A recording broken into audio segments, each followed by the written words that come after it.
Mayong udto sa inyong tanan, narito po tayo ngayon sa siyudad ng Davao sa Apolinario Mabini Elementary School Gym kung saan nagaganap po ang isang Coordinated Operations to Defeat Pandemic or Code Team Visit dito sa Davao City. Layunin po ng Code Visit na ito na masigurado at malaman kung ano yung kahandaan ang ginawa ng ating mga lokal na pamahalaan para sa darating na ating mga bakuna. Kasama po natin ngayon sa Davao, walang iba kundi si Davao City Mayor Sara Duterte, ang ating Chief Implementer ng NTF at ang ating Vaccine Czar, Secretary Galvez, at ang ating Department of Health Secretary, Secretary Francisco Duque III. Now, pero siyempre po, habang maya-maya po ay magkakaroon din tayo ng press conference kasama ang mga panauhin natin dito sa Code Visit. Ano muna po ang nangyari kagabi doon sa regular na Monday Talk to the People ng ating Presidente, si Presidente Rodrigo Roa Duterte? Well, unang-una po, no? Inatasan po ang inyong spokes, ang ating Vaccine Czar Secretary Carlito Galvez, na i-brief po ang mga publiko, no? 2 beses isang linggo tungkol sa ating vaccine efforts. Mayroon man po tayong 3 formal na presidential press briefing bawat linggo.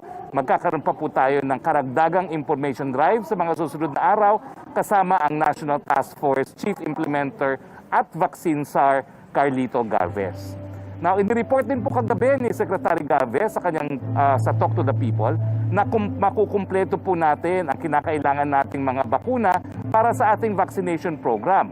Ito po ay base sa supply at demand ng mga bakuna. Sang-ayon po kay Secretary Galvez ay yung ating target po na 170 na mga bakuna ay makukuha natin. 44 million po galing sa COVAX, 25 million galing sa Sinovac, 10 to 15 million galing po sa Gamaleya, 30 million ang galing po sa Novavax, 17 million ang galing po sa AstraZeneca, 20 million po ang galing sa Moderna, 15 million ang galing sa Pfizer, at 5 million po ang galing sa Johnson & Johnson. Bagamat naantala po, no, yung pagdating ng Pfizer at ng AstraZeneca, kampante rin pa rin po tayo dahil meron po talagang formal na komunikasyon ang COVAX facility na makakarating sa buwan na ito at least yung initial na 117,000 na Pfizer at yung panimula ng hanggang 5 milyong AstraZeneca. Samantalang, nakasulat na nga po, nakataga na po sa bato na pagdating po ng 23 ng buwan na ito, darating din po ang Sinovac. Importante rin po ang naging pag-uulat ni Secretary Galvez na hindi po totoo na nahuhuli na tayo sa ating pagbabakuna. Sa katunayan, itong infographics po ay napapakita na ilang mga bansa pa lamang po ang talagang nagsimula ng kanilang mga vaccination plan, no? At mga vaccination program. Siyempre po, ang pinakamaraming nabakunahan na ay yung Estados Unidos kung saan ginagawa ang Pfizer at ang Moderna, ang bansang China kung saan ginagawa ang Sinovac at ang Sinopharm, ang UK kung saan po ginagawa ang AstraZeneca, at yung India dahil marami po silang mga ginagawang mga bakuna doon, hindi lang yung made in India, kung hindi po pati yung Novavax, at ang bansang Israel, UAE, Brazil, Germany, Turkey at Italy. Pero kung titignan niyo po sa infographic, kasabayan lang po tayo ng buong daigdig na magsisimula pa lamang ng ating pagbabakuna. Naintindihan po natin, excited na tayo dahil ang pagbabakuna po ay pagbabalik buhay. Makakagala na naman tayo, makakabalik na naman tayo sa ating bisita sa mga kaibigan, makapagtatrabaho na naman ng gusto. Pero ito po ay panandali ang delay lamang at inaasahan po natin sa buong ito, magsisimula pa rin po ang ating vaccination program. Inulat din po kahapon ng ating Acting NEDA Secretary Carl Chua ang kanilang rekomendasyon na ilagay ang buong Pilipinas sa Modified General Community Quarantine or MGCQ simula 1 ng Marso. Ito ay para mabalanse ang ating response para mapahinto ang pagkalat ng coronavirus at pangangailangan ng mga Pilipino na maghanap buhay. Rekomendasyon pa lamang po ito, ha. Pinag-aaralan mabuti ng Pangulo ang rekomendasyon na ito. At ang sabi nga niya, nais niyang ito ay mapag-usapan sa susunod na cabinet meeting sa 22 ng buwan ito. Pero dahil ito nga po ay naging rekomendasyon na ng IATF na pag-usapan na ng kanyang mga gabinete na nakaupo sa IATF, talagang ang presidente po ang nag-aaral kung tama na ba tayong magpunta sa MGCQ. Kasama rin sa mga rekomendasyon na kanyang iniulat sa ating Pangulo ay ang mga sumusunod, no? Ang dagdag ng kapasidad na pinayagan sa pampublikong transportasyon mula 50 hanggang 75%. Ito nga po ay importante dahil kung bubuksan pa natin talaga ang ekonomiya, kinakailangan mas maraming transportasyon. Kinakailangan din mas maraming mga bag lanes, ang pagpayag na mag-operate ang mas maraming provincial buses at palawakin pa ang age groups na pinapayagang lumabas. Nasa ngayon ay nasa 15 to 65. Ang proposal po ay gawing itong 5 to 70. Pinag-aaralan pa po yan. Pero sa ngayon po, ang mga mayors ng Metro Manila ay pumayag na ibaba ang edad na po pwedeng lumabas mula 15 hanggang 65. Isa rin po sa dapat pag-aralan ang pagpapilot test sa face-to-face classes, no, na nauna nang namungkahi ng DepEd pero panandaliang pinahinto na ating presidente dahil nga hindi pa natin alam itong anyo ng bagong variant. Pero sa tingin ko po, alam na natin na anyo ng bagong variant ngayon, mas nakakahawa, pero alam din po natin ang kasagutan sa bagong variant na yan, mas mainting na mask, hugas at iwas. Sa presentasyon ng ating economic team, tinimbang mabuti ang sitwasyon ng COVID-19 sa Pilipinas at ang maraming mga Pilipinong nagugutom, naghihirap at walang trabaho. Kitang-kita po sa susunod na mga slides na marami ang nagutom at marami ang nawalan ng trabaho nang nagsara ang ating ekonomiya at nag-improve ang sitwasyon nang nagbukas ang ating ekonomiya. Makikita niyo po rito doon sa yung nasa taas po, yan po yung mga nawala ng trabaho. Ito po yung makikita ninyo na yung nasa taas po ay figura ng Metro Manila. Yung parang yellow po, no? Makikita nyo po na sa kasagsagan po ng ating pandemya ay tumaas hanggang 18.9 ang walang trabaho sa Metro Manila.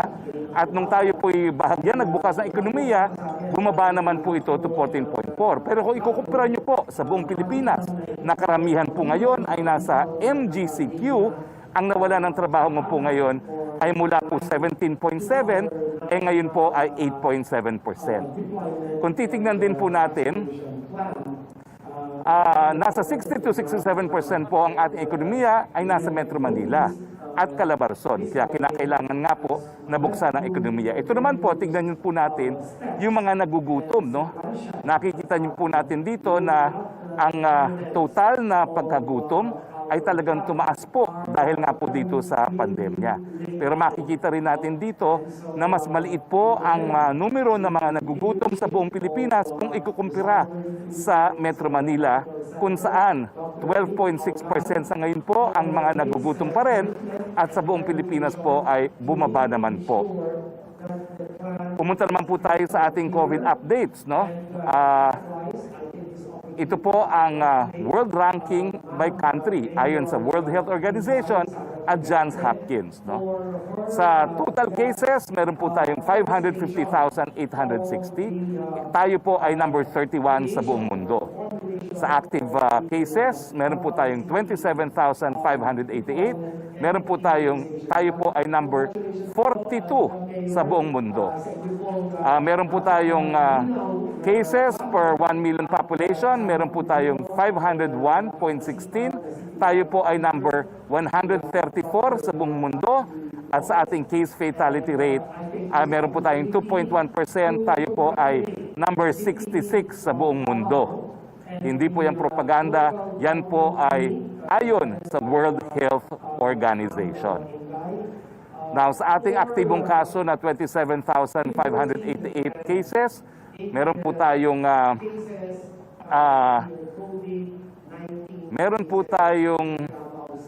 93.5% ay mild at sa asymptomatic. Nasa 2.8% po ang critical at 2.8 po ang severe. Higit kalahating milyon or 511,745 na po ang nag-recover. At ang buong recovery rate ay nasa 92.9% na po. Samantalang malungkot po nating binabalita na meron na po mga 11,517 na mga Pilipinong namatay at ang ating case fatality rate nga po ay 2.09%. Nakikiramay po tayo. Now, dito po nagtatapos ang ating presentasyon. Mamaya po, ako po ay magbibigay na aking mensahe dito sa code visit na nagaganap dito sa Davao. Hihingan din natin ang kanyang mensahe si Mayor Sara at siyempre po ang maikling report galing po kay Vaccine Czar Carlito Galvez dahil ang sabi ng Presidente dapat dalawang beses isang linggo nagkakaroon tayo ng komunikasyon sa panig ng ating Vaccine Czar at para malaman ng taong bayan kung ano talaga nangyayari pagdating doon sa usaping bakuna. Pero ngayon po, kasama natin, walang iba kundi ang ating suki, Ambassador Santa Romana. Siya po ang ating ambassador sa People's Republic of China. Ambassador Santa Romana, are you in the house? Narinig kita, Harry. I'm in the house. Thank you. Yes. Sir. Yes. We just want an update po, no? Kasi nga po, mukhang ang unang darating talaga sa Pilipinas unless magkaroon po ng talagang sudden development at matuloy ang pagdating ng Pfizer na 117,000 dosage ang Pfizer, mukhang ang maunang darating sa Pilipinas ay yung 600,000 na donated na Sinovac. At marami pong nagtatanong, ano ba? Talaga bang okay itong Sinovac na bakuna? Siguro simulan po natin. Ganong karami na po ang mga Chino na nabakunahan ng either Sinovac or Sinopharm dahil pag marami nang nabakunahan, siguro naman magkakaroon ng kumpiyansa ang Pilipino na kung ganong karami nabakunahan na at wala namang aberya, safe din na gamitin ang mga made in China na mga bakuna. Sir, the floor is yours. Thank you. Thank you, Secretary Harry. As of last week, the Chinese authorities reported that there were over 40 million Chinese who have been administered the vaccine doses made by two Chinese vaccine manufacturers, no? Sinovac at saka Sinopharm. Between Sinopharm and Sinovac, mas malaki ang Sinopharm. It's a state-owned and long-established company. Pero Sinovac has also had more than a decade of experience. It started out as a small private company, and it has now become much bigger. And it is among the Chinese vaccine makers, it is now one of the leading companies. So far, among the 40 million, and it may already have reached 50 million by now because the target was to reach 50 million as of February 12, and then there was the Chinese New Year, so there was a break, but it will resume this week, and at the average of about 1.5, 1.7 million vaccinations per day. So they're pretty much on target to meet the 50 million mark. Hardly any report of deaths or any death, if at all. Adverse events, very few.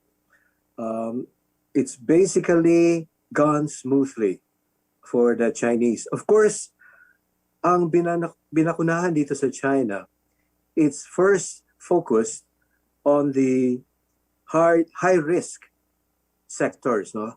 So kasali dyan yung those working in hospitals and in the medical field, doctors, nurses, and the like, no? Tapos kasali din dyan ang personnel na working sa airports because they deal with incoming passengers. And in China's case, karamihan ng kaso nila ngayon ay yung tinatawag na cases of Chinese and foreigners coming from abroad. Also, among the priorities are those involved in the transportation and hotel or service industries. So yung mga taxi drivers, mga delivery boys, hotel personnel, kasali din sila sa priority.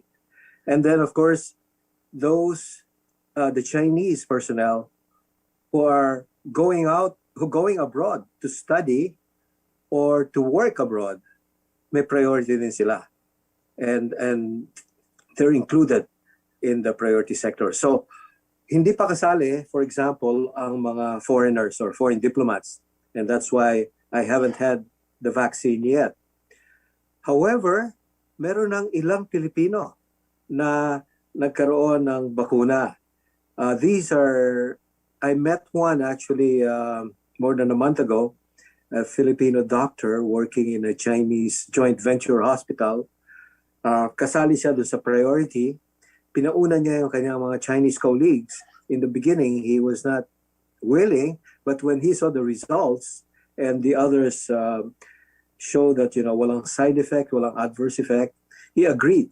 And so far, he said, it's been good so far. And he knows the number of other Filipinos who are working in hospitals who have undergone the vaccine. So that's where it stands in China. So far, so good.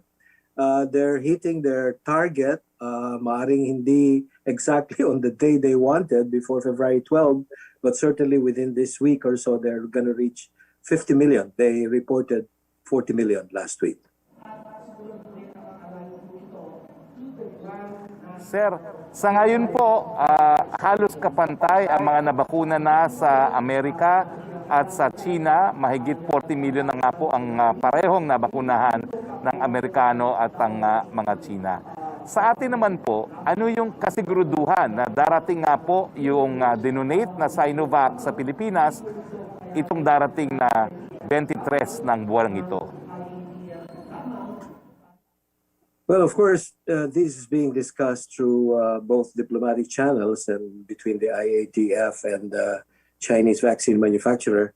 But just so you know, the Chinese vaccine makers have ramped up their production during the past couple of months, no?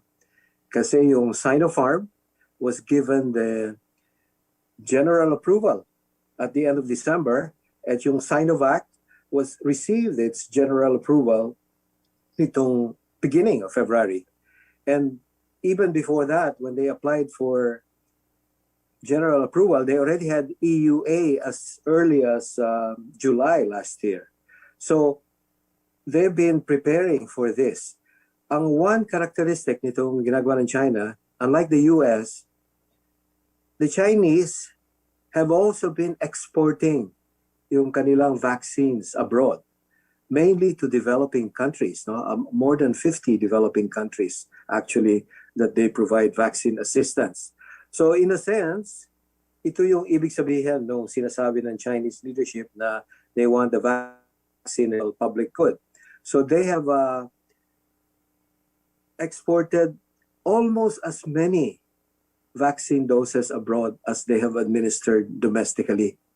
So more than 46 million na doses of ready-made vaccine and their active ingredients have been exported to different countries. No, kasali na dyan ng Indonesia, kasali dyan ng Turkey, Brazil. It goes from Eastern Europe to Africa, Latin America, Asia, and Southeast Asia. Pero priority pa rin ang Southeast Asia. Kaya I think so far, the situation looks good. I think certainly before the end of the month, we will be receiving the vaccine donation that Foreign Minister Wang Yi promised last month. So we're also, what the Chinese, are right now in a week-long public holiday. Chinese New Year, or they call the Chinese Spring Festival sa China ngayon. Kaya sarado mga opisina. Pero magbubukas na yan bukas at makalawa. Kaya we'll resume the discussions and of course the work of facilitating the communication between the vaccine makers and IATF to ensure itong delivery of the vaccines to the Philippines.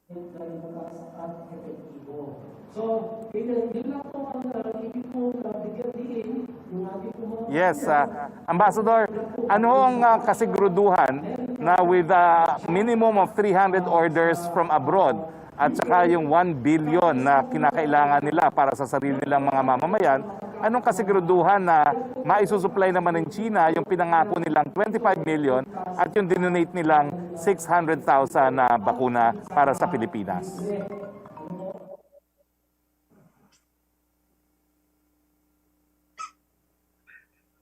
Well, what I can tell you is that we'll try to ensure through diplomatic conversation with the Chinese officials that these are delivered as scheduled and as promised. No, totoo na the Chinese are really on the one hand ramping up production, but on the other hand, it's a challenge to meet the demand. There's kasi ang nangyari dito, the developed countries, you know, the US, Europe, other countries, they are holding on to almost a big proportion of the vaccine production. They're certainly holding on to what is produced within their continents or within their countries.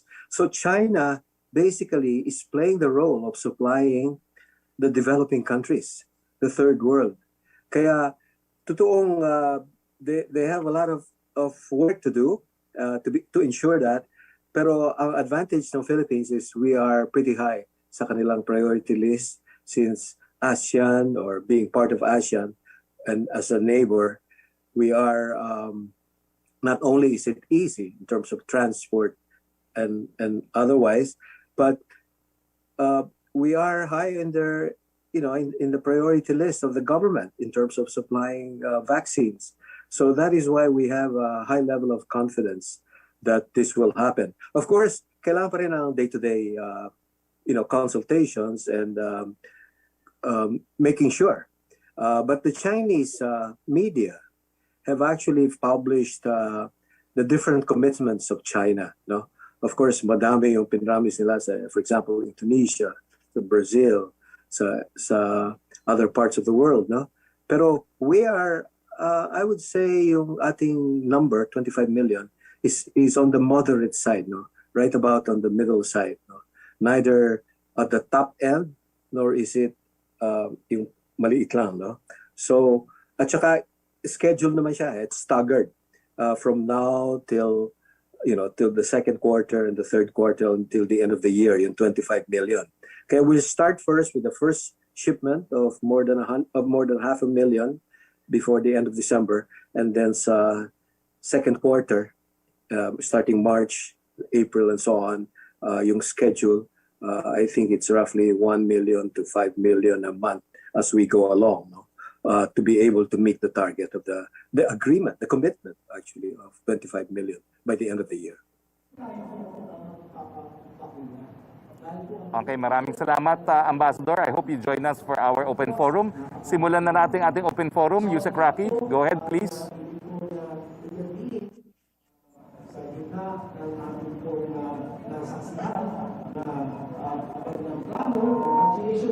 Wala kang audio, Yusek Roque.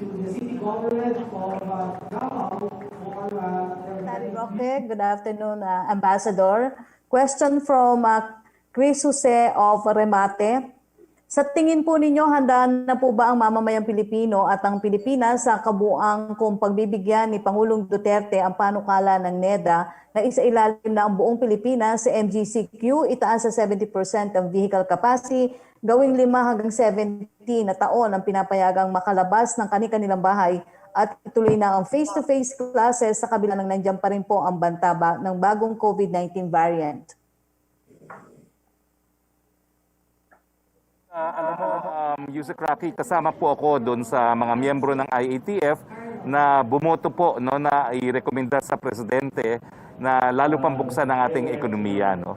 Meron po kasing pag-aaral ang NEDA na nagpapakita na kung titimbangin natin yung mga numero na nagka-COVID na 550,860, yung mga active cases natin na 27,588, at yung mga namatay na sa COVID na 11,517, mas matimbang po ngayon yung mga kababayan natin na nagugutom na nasa 23.7 million, yung ating additional na naghirap na mga kababayan na 4.5 million, yung mga karagdagang nawalan ng trabaho at 2.7 million, at yung all other deaths po, no, na 480,338. Dahil mas matimbang na nga po yung paghihirap natin dahil sa non-COVID related activities at dahil napatunayan naman ng mga Pilipino sa isang survey po ng Okta Research, 93% po ang sumusunod sa pagsusuot ng mask sa ating mga kababayan, pinapakita natin na panahon na po siguro talaga na isalba naman natin ang ating mga kababayan sa pagkagutom at sa pagkahirap.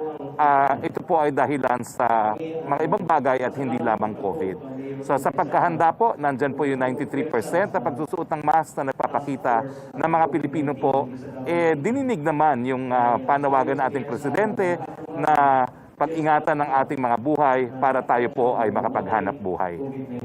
Opo, yung susunod naman pong tanong, si Lanes Kapanti ng GMA News ay kapareho po ng tanong ni Chris Jose. From Evelyn Quiroz ng Filipino Mirror, in a recent statement, you said that had the U.S. government honored its obligation in assisting the country, China may have not been able to build structures in the Panatag Shoal.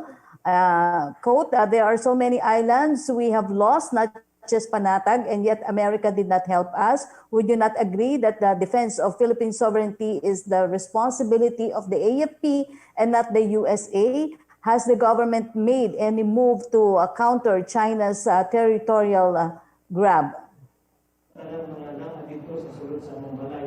Lilinawin ko lang po, no? Ang pinasok po natin sa parte ng Amerika ay yung Mutual Defense Treaty. Ang tawag po dito ay Collective Security Measure, no?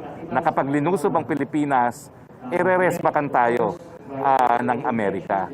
Ano pong nangyari, no? Bagamat enforce po at buhay ang MDT, nawala po sa atin unang-una ang Mischief Shoal. Wala pong nangyari. Pagkatapos po, nawala ang Panatag. Wala rin pong nangyari. No? Tapos, gumawa ng 3 artificial na isla ang mga Chino sa lugar na kabahagi na ating exclusive economic zone. Wala rin naman pong ginawa ang mga Amerikano. No? So sa akin po, panahon na talaga dapat pag-isipan kung talagang meron ba tayong nahihita diyan sa Mutual Defense Treaty dahil at least 3 beses na nagkaroon ng dahilan para sila'y tulungan tayo, hindi naman po tayo natulungan. Kaya nga po ang leksyon ngayon po ang ating presidente, siya na po ang bumibili at nagmo-modernize na ating hukbong sandatahan. Hindi na po natin inaasa sa kahit anong dayuhang bansa yung ating kahandaan para protektahan ang ating teritoryo. Pero sa ngayon po, ang sinasabi nga ng presidente, hindi pa natin kakayanin ang lakas militar ng bansang China. A question for Ambassador Chito Santarumana. Ang tanong po galing kay Evelyn Quiroz. Beijing recently passed a new law authorizing its Coast Guard to fire on foreign vessels in the hotly contested South China Sea waterways. Senator Francis Tolentino believes there were lapses on the part of the Philippine Embassy in Beijing. He believes that the Chinese ambassador to Manila should be summoned to explain that move and that Ambassador Santarumana should also be summoned to explain why to have failed to act on the measure until it was too late and it was already passed into law. Quote, ask him, you have been there for quite some time now. How come you were not able to monitor this? Hindi po totoo yan. Of course, it's confidential, but we have monitored it since November. Sumulat po kami ng 2 reports. One in November, one in December when the law was being deliberated. And we subsequently have filed another report as it was passed. So it is true that the Coast Guard law, the original expectation is it would be passed sometime in March kasi yun ang talagang National People's Congress session. Ang ginawa nila, pinas nila in a standing committee session. However, we have followed it closely. The Coast Guard law, as it stands right now, has actually been the language. Actually, although it's surprising to most people, it is actually more moderate than the first version when we first reported that the Chinese were considering it. So, however, the objection still stands, as Secretary Locsin has pointed out. And that is that if the law is applied beyond Chinese territory or within our EEZ, we will definitely object. The Chinese have reassured us through their spokesman, their foreign ministry spokesman, as well as the Chinese embassy, that they are not targeting the Philippines or any specific country, and that they will not resort to force in the first instance. Kaya gusto ko lang ipaliwanag na through the objection, through the diplomatic note, and through the diplomatic discussion, the Chinese have tried to reassure that they will still exercise restraint. This is what we are calling for, that all claimant countries resort to diplomacy and avoid the use of force. And the Chinese have been clearly told, as explained in our diplomatic note to the foreign ministry in China, that we have objections in terms of the language regarding the use of force, and particularly the application, the possible application of this law in areas that we consider beyond China's territory or within our EEZ. Thank you, Ambassador. Question for Secretary Roque from Jenaline Kabili of Manila.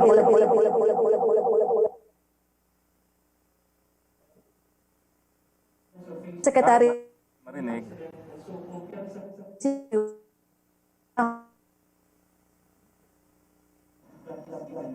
into a military base, will the government ask the United States to dismantle its weapons depot in the country? Hindi ko nakarinig yung first part of the question, please. How will the President daw po stop the United States from turning Subic into a military base?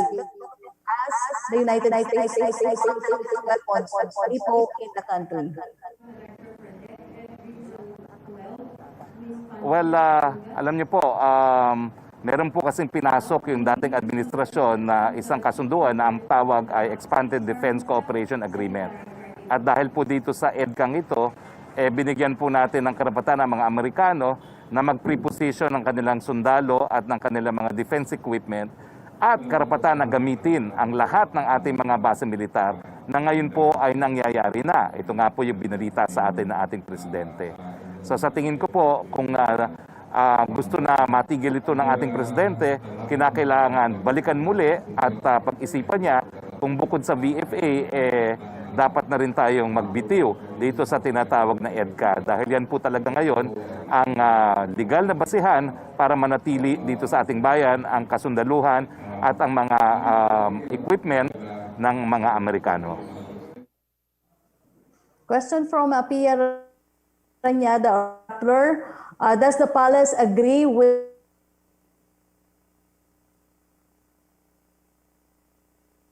the city of San Carlos and Cebu? How can the is not abusing its power, violating peace?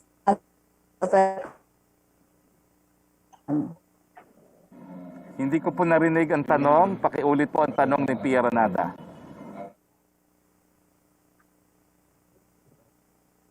Opo. Secretary, okay. Naririnig niyo na ako, Secretary. Ang tanong ni Pierre Ranyada.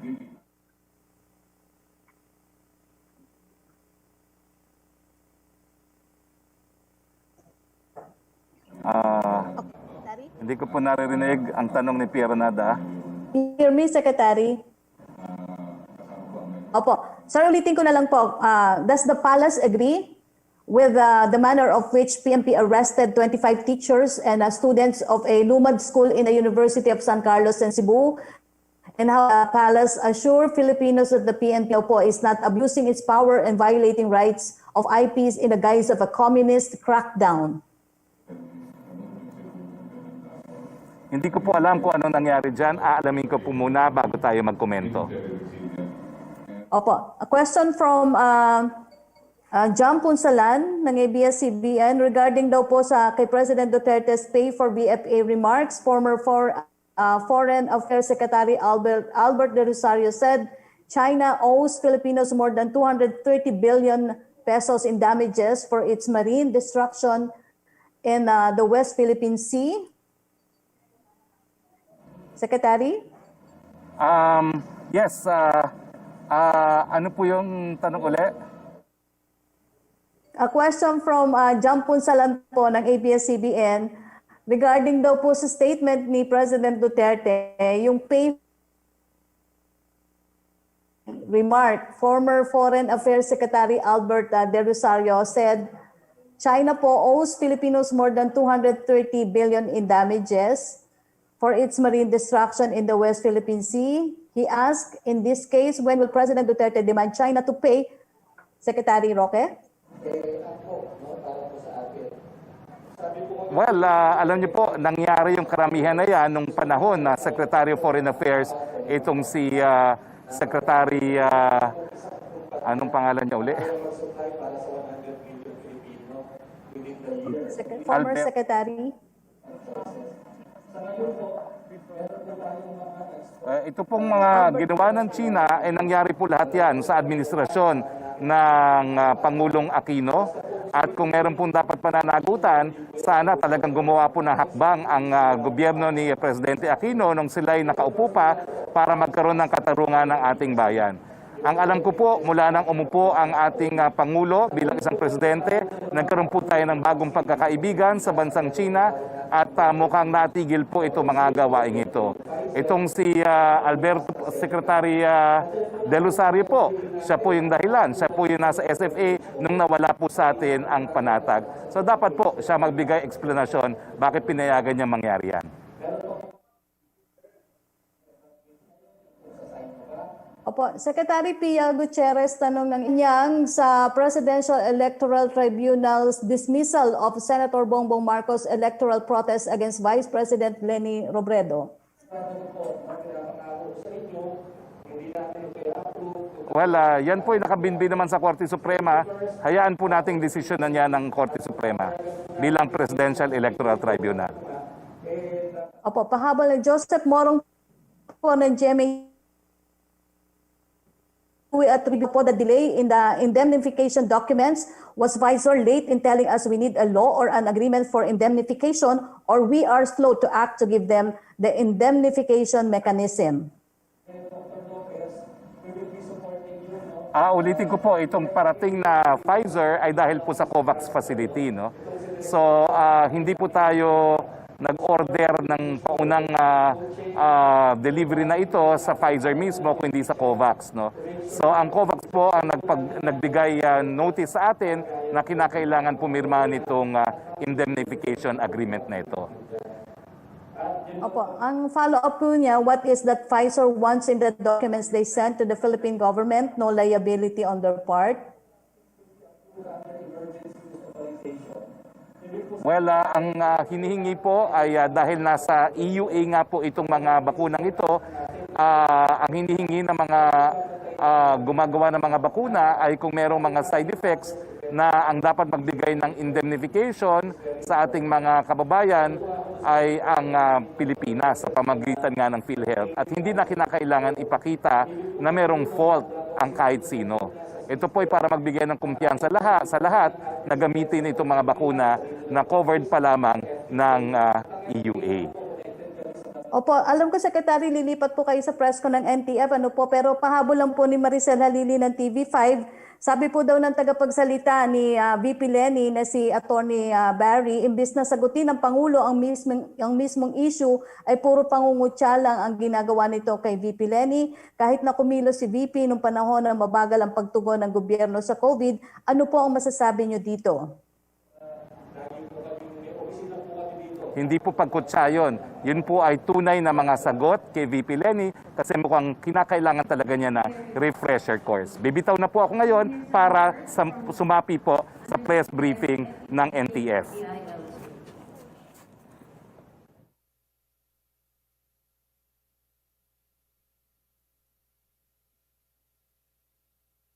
Very short message on behalf of